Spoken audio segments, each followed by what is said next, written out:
ಯೇಸು ಕ್ರಿಸ್ತನ ಅತಿ ಮಧುರವಾದ ನಾಮದಲ್ಲಿ ನಿಮ್ಮೆಲ್ಲರನ್ನು ಸಹ ನಾನು ಅಭಿನಂದಿಸುತ್ತೇನೆ. Welcome to this Kannada Sunday service of Ebenezer Ministries. ಎಬೆನೆನ್ಸ್ ಮಿನಿಸ್ಟ್ರಿಯ ಈ ಭಾನುವಾರ ಆರಾಧನಾ ಕೂಟಕ್ಕೆ ನಿಮ್ಮೆಲ್ಲರನ್ನು ನಾನು ಸ್ವಾಗತಿಸುತ್ತೇನೆ.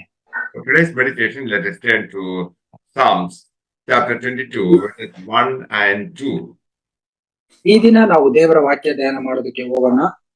ಕೀರ್ತನೆಗಾರನು 22 1 ಮತ್ತು 2ನೇ ವಚನ. My God, why have you forsaken me?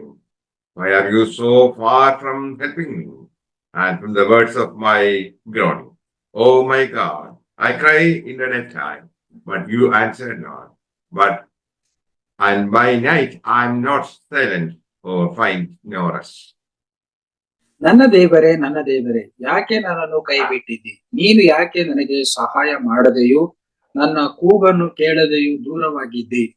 ನನ್ನ ದೇವರೇ, ಹಗಲಲ್ಲಿ ಮೊರೆ ಇಡುತ್ತೇನೆ, ಪ್ರತ್ಯುತ್ತರವೇ ಇಲ್ಲ, ഇരുಳಲ್ಲಿಯೂ ನನಗೆ ಉಪಶಮನವಿಲ್ಲ. To understand the fullness of Psalm 22, we have to move from the cries of David to the cry of Jesus on the cross. ಈ ಒಂದು ಕೀರ್ತನೆಯಲ್ಲಿ ನಾವು ನೋಡಿಕೊಳ್ಳೋದಾದ್ರೆ ದಾವೀದನು ಇಲ್ಲಿ ಪ್ರಾರ್ಥನೆ ಮಾಡ್ತಾ ಇದ್ದಾನೆ. ಅದು ಒಂದು ಭಾರವಾದಂತಹ ಹೃದಯದಿಂದವಾಗಿ ಪ್ರಾರ್ಥಿಸ್ತಾ ಇದ್ದಾನೆ. ಅದೇ ರೀತಿ ಯೇಸು ಸ್ವಾಮಿನೂ ಸಹ ಈ ರೀತಿಯಾಗಿ ಪ್ರಾರ್ಥಿಸಿರುವುದನ್ನ ನಾವು ನೋಡ್ತೇವೆ. The Gospels record verses of this psalm that Jesus declared on the cross. So ಈ ಕೀರ್ತನೆಯ ಮೂಲಕವಾಗಿನೇ ನಾವು ನೋಡ್ತೀವಿ, ಸುವಾರ್ತೆ ಸಾರುವ ಸಮಯದಲ್ಲೂ ಸಹ ಇದನ್ನ ಘೋಷಣೆ ಮಾಡಲಾಗಿದೆ. David focuses on what is happening around him or inside him. ದಾವೀದನ ಒಳಗಡೆ ಏನು ನಡೀತೈತೋ ಏನು ಆಗ್ತಿದೆಯೋ ಅದನ್ನ ಆತನು ದೃಷ್ಟಿಸಿ ಇದನ್ನ ಹೇಳುವಂತನಾಗಿದ್ದಾನೆ. David's suffering drove him to prayer.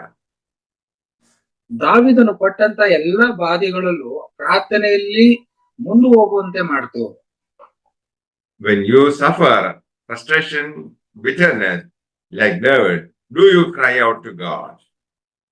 ನೀವು ಯಾವಾಗ ಬಾಧೆ ಪಡ್ತಿರೋ, ಕುಗ್ಗಿ ಹೋದಂತವ್ರಾಗ್ತಿರೋ, ನಿಮಗೆ ಅನೇಕ ಅಗೆತನಗಳು ಹೆಚ್ಚಾಗುವಾಗ ದಾವೀದನಂತೆ ನೀವು ಅಳುತ್ತಾ ಪ್ರಾರ್ಥನೆ ಮಾಡ್ತೀರಾ ದೇವರಿಗೆ? Often God does not answer according to our expectations or timing. ಕೆಲವು ಸಮಯ ನಾವು ಯೋಚಿಸಿದಂತ ಸಮಯಕ್ಕೆ ದೇವರು ಉತ್ತರಿಸುವುದಿಲ್ಲ, ನಾವು ನಿರೀಕ್ಷಿಸಿದಂತೆ ಅದು ನಡೆಯುವುದಿಲ್ಲ.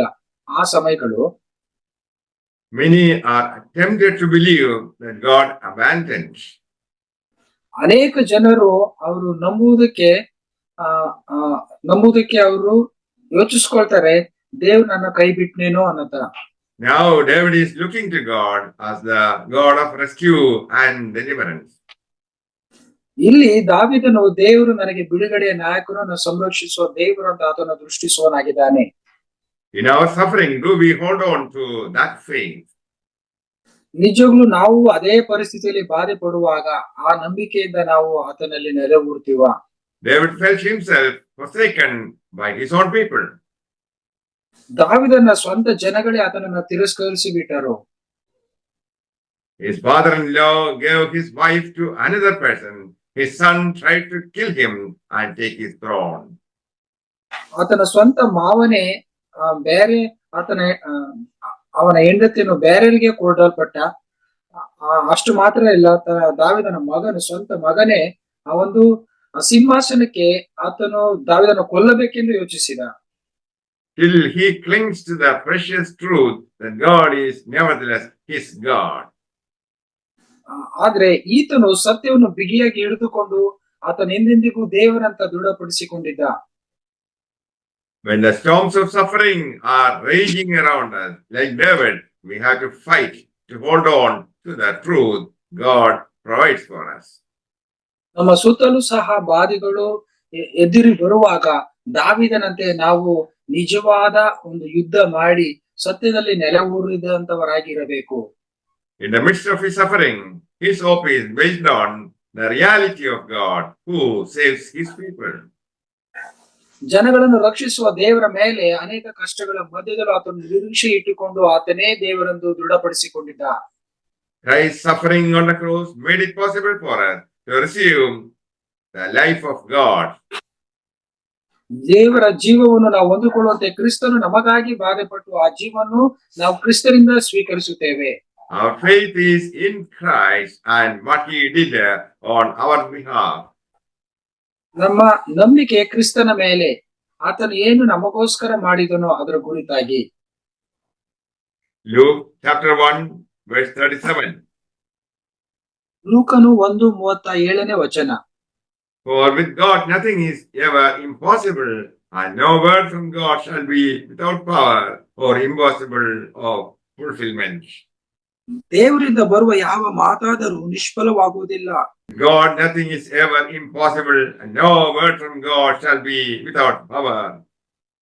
ಸೊ ದೇವರಿಗೆ ಅಸಾಧ್ಯವಾದದ್ದು ಒಂದು ಇಲ್ಲ, ಎಲ್ಲವೂ ಆತನಿಗೆ ಸಾಧ್ಯವಾಗಿದೆ. ಆತನು ತನ್ನ ವಾಗ್ದಾನಗಳನ್ನು ನೆರವೇರಿಸುವನಾಗಿದ್ದಾನೆ. Jesus came to this world to undo the works of Satan. ಯೇಸು ಸ್ವಾಮಿ ಈ ಲೋಕಕ್ಕೆ ಬಂದಿದ್ದು ಶತ್ರು ಸೈತಾನನ ಕಾರ್ಯಗಳನ್ನು ಲಯ ಮಾಡೋದಕ್ಕಾಗಿ. Be strong, gird up your loin, and see the day of your salvation. So ನೀವು ಬಲವಾಗಿದ್ದುಕೊಂಡು ದೃಢವಾಗಿ ನಿಂತು ಸಿಂಹಗಳಂತೆ ಧೈರ್ಯವಾಗಿ ಇರುವಂತ ದಿನಗಳ ರಕ್ಷಣೆಯನ್ನು ನೀವು ಕಾಣುವಿರಿ. If you believe, surely you shall see that the Lord is good, greatly to be praised and adored. ನೀವು ನಂಬುವುದಾದ್ರೆ ಖಂಡಿತವಾಗಿ ನಿಶ್ಚಯವಾಗಿಯೂ ಸಹ ದೇವರಿಂದ ನೀವು ಒಳ್ಳೆಯ ಕೃತ್ಯಗಳನ್ನು ಹೊಂದುವಿರಿ. ಅಷ್ಟು ಮಾತ್ರ ಅಲ್ಲ, ಎಲ್ಲದರಲ್ಲೂ ಸಹ ಆತನು ನಿಮ್ಮನ್ನು ಮಾನಿಸಿ ಮೇಲೆತ್ತುವನಾಗಿದ್ದಾನೆ. May the Lord bless you all with these words. Amen. ಈ ವಾಕ್ಯದ ಮೂಲಕ ಕರ್ತನು ನಿಮ್ಮನ್ನು ಆಶೀರ್ವದಿಸಲಿ. ಆಮೆನ್.